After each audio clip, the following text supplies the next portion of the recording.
Kali ini informasinya masih jelang Pilpres, Saudara. Sejumlah kader Partai Persatuan Pembangunan P3 mendeklarasikan dukungan untuk pasangan nomor urut 2 Prabowo Gibran. Deklarasi dilakukan kader yang menamakan diri pejuang P3 yang digawangi Wakil Ketua Majelis Pertimbangan P3 Wicaksono.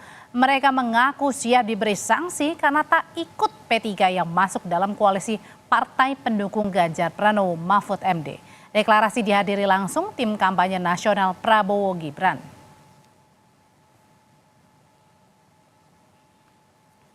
Kami masih yakin bahwa kami masih di P3, tapi sekali lagi kami menerima segala sanksi untuk hal ini. Jadi kami terbuka, jadi hari ini yang deklarasi tidak cuma kami, tapi ada caleg-caleg dari seluruh Indonesia juga yang sudah deklarasi juga hari ini. Jadi keputusan ada di DPP kalau misalkan kita mendapatkan sanksi, tapi kami yakin bahwa apa yang kita lakukan semuanya untuk P3 dan semuanya untuk kebaikan bangsa Indonesia. Sekjen P3 membantah partainya mengalihkan dukungan kepada Prabowo Gibran. P3 pastikan tetap akan mendukung Ganjar Mahfud di pemilu 2024. Sekjen P3 tegaskan kader partai harus bertindak sesuai konstitusi partai. Kami akan menegakkan dan juga menyiapkan langkah-langkah penegakan konstitusi partai. Tadi kan ditegaskan dengan menggunakan seragam dari P3 sendiri dan juga sudah koordinasi dengan pengurus P3. Kalau dari Bapak sendiri tidak ada koordinasi. Ya. Sementara Capres Ganjar Pranowo menilai kader P3 yang mendeklarasikan dukungan ke pasangan Prabowo Gibran adalah oknum. Menurut Ganjar, hal seperti itu bisa terjadi kapan saja dan butuh pendisiplinan dari partai. Kalau individu kan kita boleh sebut oknum kan, itu bisa terjadi dari partai apapun karena hari ini ada partai lain juga mendukung saya. Jadi sebenarnya dalam konteks seperti ini ketika ke antar partai kita tidak firm betul dalam mengendalikan anggotanya, maka split ticket akan terjadi. Dan split ticket ini kayaknya terjadi dengan model dukungan-dukungan seperti itu. Dan sebenarnya sebelum saya dicalonkan juga sikapnya dari anggota-anggota berbeda. Seperti yang terjadi di PAN umpama kemarin ada salah satu Mas Heru umpama. Ini pengurus partai PAN yang ada di Cirebon dari awal dukung saya. Dia diancam dipecat, dukung saya. Gak jadi dipecat, tapi tetap dukung saya. Bagaimana membaca manuver sejumlah kader P3 mendukung Prabowo Gibran? Kita berbincang sore hari ini dengan Ahmad Baidowi, Mas Awi, juru bicara TPN Ganjar Mahfud. Selamat sore Mas Awi dan juga Ujang Komarudin, pengamat politik. Kang Ujang, selamat sore. Selamat sore, Mbak Awi. Selamat sore, Mbak Awi. Assalamualaikum. Ya, Waalaikumsalam. Mas Awi, jadi sebenarnya sanksi apa sih yang sudah disiapkan Partai P3 jika sudah ada yang berbeda pilihan, beda sikap dukung Prabowo Gibran? Bagaimana disampaikan oleh Sekjen DPP, Gus Arwanito Mahfi, pasti ada sanksi disiplin organisasi itu jelas di ADART ya, bahwa nanti sanksi itu berbagai tingkatan. Ada yang peringatan tertulis, peringatan keras, dan sampai pemberhentian, tinggal dilihat tingkat kesalahannya. Nah, apa yang dilakukan oleh teman-teman mengatasnamakan pejuang P3, perlu kami sampaikan bahwa yang namanya Wicaksono itu belum setahun bergabung di P3. Belum setahun bergabung di struktur P3. Saya kira internal P3 itu tidak akan terpengaruh oleh manuver yang dilakukan oleh Mas Wicaksono dan teman-teman. Karena DPP P3 bersama struktur partai hari ini masih solid untuk memenangkan Pak Ganjar dan Pak Mahfud. Nah, terbukti dari sejumlah CD lembaga survei menyebutkan bahwa tingkat soliditas P3 mendukung Ganjar Mahfud itu semakin kuat, sudah mendekati bahkan melebihi angka 50%. Tapi sekarang menjadi pertanyaan Mas Awi, ini ada sejumlah kader yang mendukung, ini sebenarnya manuver pribadi atau gimana?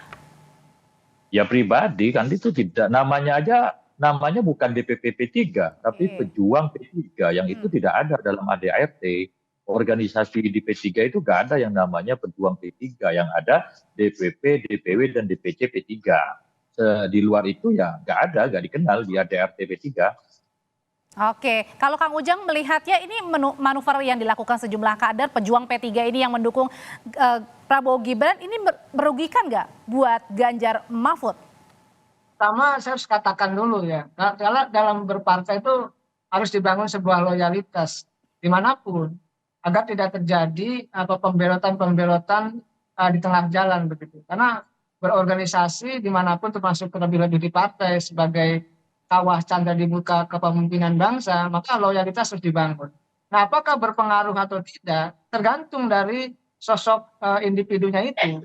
Apakah individu tersebut ya berpengaruh atau tidak gitu dalam konteks dia sebagai tokoh yang hebat atau tidak, yang pertama. Yang kedua, apakah memiliki basis massa yang luar biasa atau tidak. Itu menjadi ukuran juga. Tapi kalau seorang individu tersebut itu, mohon maaf ya, tokoh yang biasa saja gitu. Lalu di lingkaran elit P3 juga misalkan tidak terlalu disukai, misalkan juga tidak memiliki basis massa yang jelas di P3, itu juga tidak akan terlalu berpengaruh. Tetapi Tapi kan memang membawa embel-embel P3-nya dan pengaruhnya ya gini, pengaruhnya terkait dengan pencitraan bahwa dianggap P3 tidak solid gitu loh. Dianggap P3 pecah, kan ini yang tidak bagus dalam konteks pemberitaan.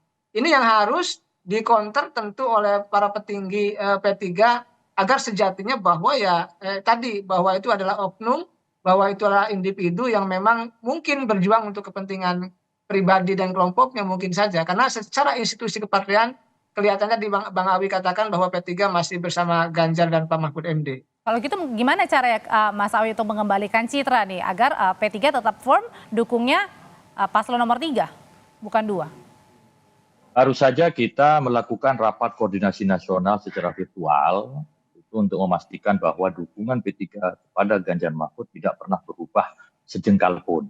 Yang berikutnya, caleg-caleg di bawah terus bekerja selain mengkampanyekan dirinya dan P3 juga mengkampanyekan pasangan Pak Ganjar dan Pak Mahfud MD. Karena kami ingin merebut hati rakyat, bukan merebut hati elit di Jakarta. Jadi kalaupun di Jakarta ada hiruk pikuk deklarasi, itu di bawah tidak berpengaruh. Apalagi yang melakukan deklarasi itu bukan tokoh sentral P3 dan tidak dikenal di P3, yang relatif orang baru. Yang kita tahu namanya orang baru tidak memiliki akar yang kuat di P3. Ya kami anggap itu ya oknum lah. Saya nggak tahu kenapa bisa seperti itu. Mungkin ada hal-hal yang keinginan-keinginan yang tidak tercapai. Tapi sekali lagi, kalau di P3 itu memperhatikan tingkat perjuangan dari setiap kader. Tidak bisa kader baru tiba-tiba ingin jadi menteri, tiba-tiba kader baru ingin jadi one team press. Jadi dipecat itu Mas Awi, sanksi terberatnya? Ya nanti kita lihat apakah dia, kemarin kan dia menyatakan sudah berkoordinasi dengan DPP dan Ketua Majelis Pertimbangan Gus Romi, tapi ternyata itu semuanya tidak ada memberikan izin gitu. Jadi konsekuensinya apalagi teman-teman itu sudah siap dengan segala konsekuensi. Nah, dalam organisasi setiap ada indisipliner terhadap organisasi tentu juga siap dengan segala risikonya, termasuk tadi sanksi organisasi gitu. Sanksi organisasi yang paling beratnya adalah pemecatan? Ya pasti, dimanapun yang namanya sanksi paling berat itu ya pemecatan. Oke, Kang Ujang, kalau kayak gitu berdampak besar nggak sih terhadap perbedaan sikap dari sejumlah kader P3 ini? Karena kan membawanya tadi ya, kembali lagi bawa nama P3-nya nih, partainya. Ya, P3 sudah banyak mengalami perjalanan panjang ya dalam konteks dinamisasi internal kepartean. Nah, ini mungkin mengganggu karena menjelang pemilihan ya di 14 Februari nanti, waktu semakin dekat, maka sejatinya harus membangun konsolidasi yang kuat begitu. Tapi ada oknum memang kelihatannya ya mungkin ya ingin memecah belah P3 kelihatannya. Kita tahu bahwa P3 partai yang memiliki sejarah panjang ya di Republik ini, yang tentu harus dijaga eksistensinya itu. Nah, oknumnya ini dari internal apa eksternal kalau dugaannya Kang Ujang?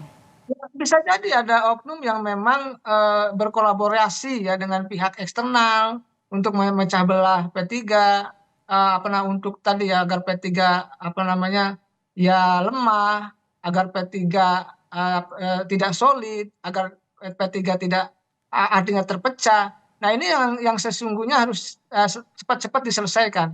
Karena salah satu fungsi dari partai politik itu kan manajemen konflik. Jadi pasti di partai politik pasti akan ada konflik. Tapi bagaimana manajemennya, bagaimana menyelesaikannya, itulah yang saat ini harus ditunggu oleh P3 untuk menyelesaikan persoalan kader yang membelot tersebut. Tetapi saya melihat gitu ya, pasti partai yang punya kekuatan besar, artinya partai yang berpengalaman itu sudah tahu langkah apa yang akan dilakukan. Tentu menghitung secara kalkulatif terkait dengan persoalan-persoalan sosiologis, psikologis maupun anggaran dasar partai. Tetapi saya melihatnya ya, tadi Oke. saya katakan di awal, karena tokohnya juga tadi Bang Awi katakan bukan tokoh sentral, ya saya sih mengatakan ya dampaknya tidak akan terlalu besar. Tetapi tadi dampak pencitraannya yang merugikan P3. Oke, kalau gitu dari Mas Awi sendiri sebenarnya teman-teman dari DPP melihatnya benarkah ini ada oknum yang sengaja mungkin bukan hanya menggoyang P3 tapi juga menggoyang kesolidan pencapresan atau dukungan untuk Mas Ganjar dan juga Pak Mahfud? Jadi begini, Mas Wicaksono bergabung di P3 belum setahun dan belum terbukti pemilu membantu P3. Jadi teman-teman di bawah itu nggak pernah risau sama sekali. Kecuali misalkan nih yang Masalahnya pindah dihadirin itu adalah, TPN 02 juga tuh Mas deklarasinya. ya kan TPN bukan urusan kami. Urusan kami kan TKN yang hadir. Urusan kami itu kan TPN, Tim Pemenangan Nasional Ganjar Mahfud, bukan TKN. Nah, Oke. soal kemudian siapa yang mendeklarasikan, ya orang yang kayak Wicaksono itu kan belum pernah terbukti menyumbang suara kepada P3. Karena baru bergabung aja setahun yang lalu. Pemilunya masih 2024. Jadi kemudian dalam rapat koordinasi nasional barusan secara virtual, ya sudahlah itu oknum-oknum begitu nggak usah dihiraukan. Ya biasa saja yang begitu cari perhatian, tapi struktur partai dari pusat sampai bawah tetap solid bersama Ganjar Mahfud. Itu yang terpenting. Dan tidak terganggu juga citranya ya untuk P3 sendiri ya. Ya sama sekali tidak terganggu karena dengan bantuan teman-teman media termasuk Kompas TV ini meluruskan apa yang sebenarnya menjadi keputusan politik dari DPP P3. Oke, pertanyaan terakhir buat Kang Ujang. Kang Ujang, apa buat antisipasi juga bukan hanya P3 nih, sejumlah parpol lain yang mendukung kalau misalnya kadernya ini kemudian membelot di tengah-tengah? Ya diberi sanksi yang tegas ya, karena begini, kita harus bermain di wilayah koridor hukum. Karena kalau tidak ada sanksi, misalkan dibiarkan, diacuhkan ya akan merajalela kekuatan katakanlah ya individu-individu itu seenaknya berpartai. Oleh karena itu ya berpartai harus disiplin. Kalau indisipliner, tidak disiplin, ingin memecah belah partai ya harus diselesaikan begitu secara adat dan kebiasaan yang berlaku di partai itu. Oleh karena itu ya berpartai ya harus membangun loyalitas, berpartai harus berkontribusi, berpartai harus membesarkan partai bukan untuk memecah belah. Jadi ya P3 tentu akan menyelesaikannya dengan cara elegan, saya melihatnya seperti itu. Kalau untuk melihat dari soliditasnya dari parpol pendukung nih, entah itu 1, 2 maupun 3 juga Kang, supaya tadi ya di tengah-tengah jelang Pilpres di 2024 pencoblosan 14 Februari ini tidak pecah, itu gimana Kang? Ya agak sulit ya, karena pasti ada skema-skema tertentu yang mungkin melibatkan pihak lain untuk memecah belah di internal seolah-olah pecah, maka ada misalkan disiapkan orang yang ingin membelot. Itu biasa, itu terjadi kan dulu kita tahu setiap pemilu Golkar terjadi. Nah, PDIP kan kemarin juga terjadi, misalkan Budiman ya kan menyeberang, dan itu hal menurut saya yang harus diantisipasi jangan seperti itu, karena gini berpartai ya tentu membangun loyalitas yang kuat ya secara ideologi, karena bagaimanapun kalau tidak punya prinsip, tidak punya loyalitas, ya kasihan partainya. Sedangkan partai kita bangun bersama untuk tadi menghasilkan pemimpin-pemimpin yang hebat di masa depan begitu. Nah, Mas Awi, kalau dari tim TKN sendiri sudah ada yang nanya belum nih kesolidan P3 dengan tadi deklarasinya Mas Wicaksono? Ya barusan kita rapat koordinasi di TPN dan direktorat termasuk kami kan di grup TPS tetap aktif, dan besok kami akan menggelar pertemuan nasional konsolidasi TPN dan Mahfud. Jadi hal-hal seperti itu sudah kita sampaikan bahwa itu oknum, dan mereka juga tahu siapa figur-figur yang main-main di sana. Kalau hanya sekedar mendatangkan 300 orang itu kan mudah hari ini, gitu. Karena perusahaan konveksi yang bisa memproduksi kaos P3 itu kan banyak. Jadi tidak perlu dihiraukan terlalu jauh, apalagi orang yang baru yang kita curigai sengaja dipasang untuk merongrong soliditas internal P3. Gitu. Nah, oke, baik. Terima kasih Mas Awi, terima kasih Kang Ujang. Saya selalu semuanya, kita ketemu lagi di Terima kasih. Sama-sama Mbak Audrey.